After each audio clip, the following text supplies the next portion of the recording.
Afin de réaliser un glaçage chocolat miroir rouge griotte, nous avons besoin d'eau, de sucre semoule, de sirop de glucose, de lait concentré sucré, de chocolat noir, de chocolat au lait, de gélatine et de colorant rouge.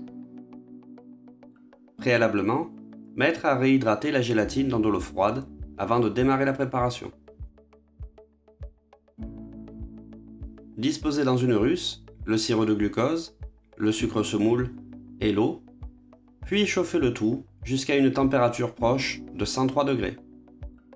Proche, car effectivement, bien souvent une ébullition dans la masse totale suffit.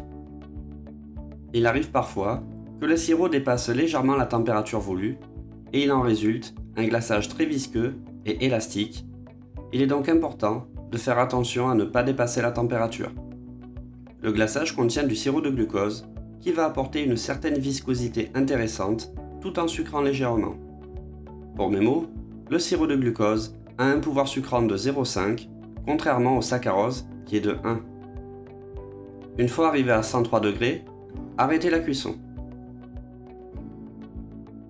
Teintez le sirop avec le colorant.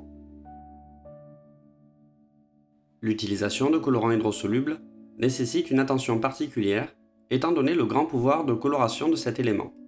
Il convient donc d'en utiliser une petite quantité. On pourrait bien entendu intégrer le colorant directement dans le verre doseur, mais le fait de l'incorporer dans le sirop va permettre d'assurer une bonne dispersion et surtout de contrôler la teinte. Malgré la présence de chocolat au lait et de chocolat noir dans le glaçage, le colorant rouge va générer un bel éclat très intéressant. D'ailleurs, le rouge est souvent utilisé couplé à du chocolat noir afin d'apporter un bel éclat. Versez le sirop chaud dans le verre doseur. Verre doseur qui contient les chocolats, le lait concentré et la gélatine. Attendre quelques secondes, puis homogénéiser la masse à l'aide d'un mixeur plongeant. Veillez à ne pas être à pleine puissance, sous peine de générer des bulles à l'intérieur du glaçage, qui seraient problématiques. En effet, la présence de bulles nuirait considérablement à l'aspect esthétique du glaçage, qui doit avoir un pouvoir couvrant et être uniforme. Un glaçage chocolat miroir doit être suffisamment liquide pour une application facile, mais suffisamment épais pour adhérer aux pâtisseries. Pour obtenir un glaçage à une bonne consistance, il est essentiel de choisir un chocolat avec une fluidité adaptée.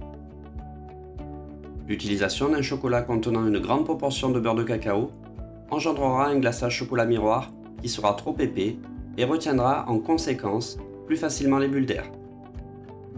De plus, l'épaisseur du glaçage sur le gâteau risque d'être importante. Il faut donc veiller à l'utilisation d'un chocolat adéquat. A l'inverse, un chocolat contenant moins de beurre de cacao rendra le glaçage plutôt fluide.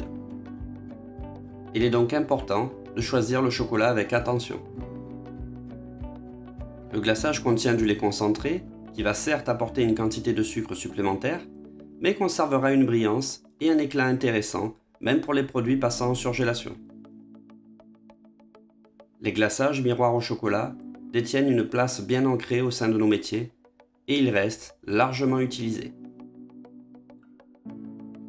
Une fois réalisé, filmez au contact le glaçage, puis entreposez au frais jusqu'à ce qu'il refroidisse, idéalement la veille pour le lendemain, afin que la gélatine et le chocolat puissent exercer leur action.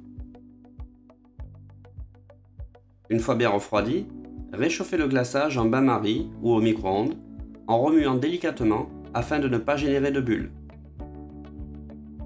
Privilégiez l'utilisation d'une maryse et soyez précautionneux si vous relissez à l'aide d'un mixeur plongeant qui peut à ce moment-là intégrer une quantité considérable de bulles qui serait très problématique. Chauffez le glaçage à 40 degrés et utilisez-le entre 30 et 35 degrés sur des pièces parfaitement surgelées. Versez un peu de glaçage chocolat miroir rouge griotte dans le glaçage chocolat blanc en veillant à le verser sur le côté du verre. Veillez à ne pas les mélanger. Globalement, 1/5 de glaçage chocolat miroir rouge griotte dans le glaçage blanc. Glaçage blanc qui aura été réalisé avec exactement le même protocole, hormis l'absence de colorant. Les deux glaçages sont à une température comprise entre 30 et 35 degrés. Une fois l'entremet bien surgelé, démoulez-le et positionnez sur le grille. Glacez l'entremet à l'aide du glaçage marbré à une température comprise entre 30 et 35 degrés. Le fait de ne pas mélanger les glaçages va permettre de créer des effets marbrés très subtils. Passez un léger coup de spatule de façon à retirer l'excédent de glaçage. Débarrassez sur rond. Ces entremets marbrés ont une finition qui se suffit à elle-même et elle sera toujours différente, ce qui donne une singularité à l'entremet.